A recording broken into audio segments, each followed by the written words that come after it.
हरियाणा विधानसभा के deputy speaker Krishna Midha का बड़ा बयान। आंदोलन करने वाले किसानों को भड़काया जा रहा है। किसानों को भड़का रही पंजाब सरकार। पंजाब के नेता किसानों को उकसा रहे हैं। भाजपा सरकार किसानों की हितैषी है। किसानों सरकार से बातचीत करनी चाहिए। कनाडा के हालात बिगड़ गए हैं। किसान यूनियन को कनाडा से ही पैसा आता था। किसानों को खालिस्तान बनाने का काम किया जा रहा है। आराम से बैठकर बातचीत करें। हर समस्या का समाधान बातचीत के जरिए निकलता है। पूर्व सीएम भूपेंद्र सिंह हुड्डा द्वारा हरियाणा के पूर्व सीएम और केंद्रीय मंत्री मनोहर लाल को एक्सीडेंटल सीएम बताने पर डिप्टी स्पीकर कृष्ण मिढ़ा का तंज। भूपेंद्र सिंह हुड्डा सीनियर लीडर हैं, उनको नसीहत देने की जरूरत नहीं है। उनको अपने शब्दों को कंट्रोल में रखकर बोलना चाहिए। पीएम नरेंद्र मोदी के कुशल नेतृत्व से ही देश और हरियाणा प्रदेश में भाजपा की तीसरी बार सरकार बनी है। प्रदेश नेतृत्व ने पारदर्शिता से हरियाणा में नौकरियां दी। पूर्व सीएम मनोहर लाल और सीएम नायब सिंह सैनी ने ईमानदारी से हरियाणा में काम किया।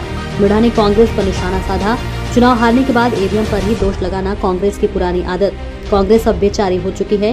कांग्रेस के पल्ले अब कुछ नहीं रहा। अब कांग्रेस के पास कहने को कुछ बचा ही नहीं है।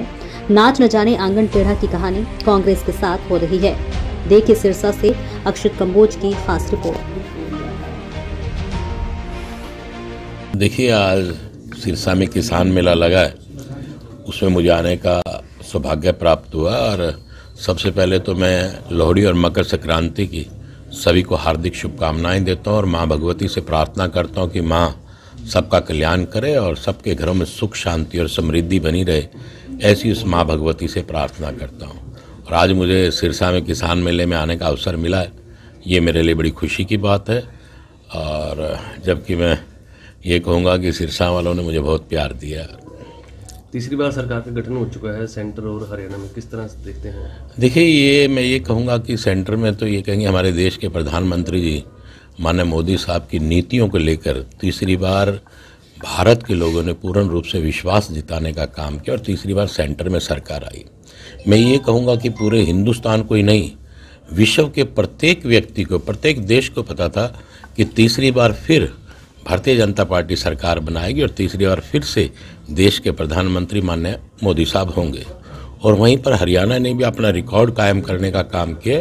तीसरी बार भारतीय जनता पार्टी की सरकार बनी। उसमें ये कहूँगा कि हमारे पूर्व में रहे माननीय मुख्यमंत्री मनोहर लाल जी और तत्कालीन मुख्यमंत्री नायब सैनी जी की नीतियों का प्रभाव और उनका प्यार और उनकी मोहब्बत, जो उन्होंने पारदर्शिता के आधार पर नौकरी देने का काम किया, उन्हीं सब नीतियों को लेकर भारतीय जनता पार्टी ने तीसरी बार सरकार बनाने का काम किया है। कांग्रेस लगातार कह रही है कि हरियाणा में तीसरी बार जो सरकार बनी है बीजेपी की, गलत वजह से आ गई है, ईवीएम पर निशाना साध रही है। तो कांग्रेस क्या कहे? आज कांग्रेस बेचारी हो चुकी है, उसके पल्ले कुछ नहीं रहा और कांग्रेस के पास कहने के लिए और कुछ बचा भी नहीं। तो कहीं ना कहीं नाच न जाने आंगन टेढ़ा। कांग्रेस को ये कहूँगा कि सभी लोग, पूरे हरियाणा तो क्या पूरा देश जानता है कि उनकी नीतियाँ कैसी रही। उन्होंने पूरे देश को लूटने खसोटने का काम किया। और चाहे हरियाणा रहा हो, इतने लंबे 10 साल तक, उससे पहले भी कांग्रेस ने एक लंबे समय तक राज हरियाणा में भी किया और उन्होंने हरियाणा को और ये कहूँगा कि पूरे देश को ही लूटने का काम किया।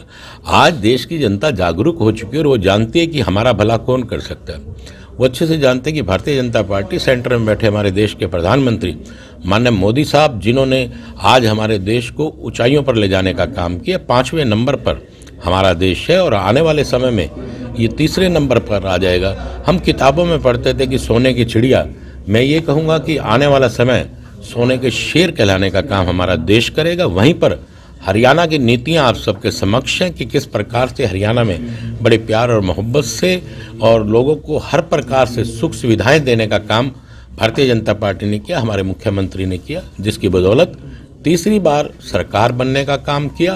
और कांग्रेस के हालात आज आप सबके सामने। कांग्रेस के पूर्व मुख्यमंत्री भूपेंद्र सिंह हुड्डा का कल बयान था कि मनोहर लाल जो हरियाणा के 10 साल के मुख्यमंत्री थे, एक्सीडेंटली मुख्यमंत्री थे वो।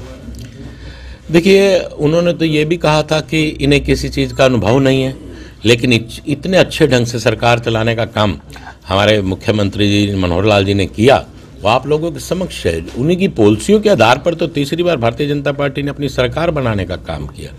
अनभिज्ञ कहने वालों के मुंह पर ये तमाचा है कि किस प्रकार से अपनी नीतियों को लेकर एक अनभिज्ञ व्यक्ति, जिनको मैं कह सकता हूँ, जैसे कि हुड्डा साहब ने कहा है कि उन्हें किसी प्रकार का तजर्बा नहीं था। अगर जिनको तजर्बा नहीं था, उन्होंने अच्छे से तीसरी बार सरकार बनाने का काम किया, तो आप देख सकते हैं कि अब आगे 2 2 योजनाएं और कम से कम भारतीय जनता पार्टी अपनी सरकार बनाने का काम करेगी। बिटा साहब की हुड्डा साहब को क्या नसीहत है? देखिए, मैं इतने सीनियर लीडर हैं, मैं किसी को कोई नसीहत नहीं देना चाहता। मैं इसमें ये कहूँ कि मैं उनसे काफ़ी जूनियर और जूनियर व्यक्ति को नसीहत नहीं देनी चाहिए। उसको अपने आप में स्वयं राजनीतिक आदमी और उन्हें पता होना चाहिए कि वो किस प्रकार से बोल रहे हैं। अपने शब्दों पे कंट्रोल कर हर व्यक्ति को बोलना चाहिए। कड़ाके की ठंड में किसान फिर भी आंदोलन कर रहे हैं। डल्लेवाल साहब 50 दिनों से बैठे हैं। देखिए, किसानों को भड़काने का काम किया जा रहा है और पंजाब इसमें विशेष भूमिका निभाने का काम कर रहा है आप लोगों के सामने कि किस प्रकार से आज कनाडा के हालात हैं, क्योंकि कनाडा से ही पैसा सब आता था इस देश के लिए। किसानों को बहकाने का काम भी वो खालिस्तान बनाने के लिए कर रहे हैं और आज आप लोगों के सामने ये मांग पूरे देश में नहीं है।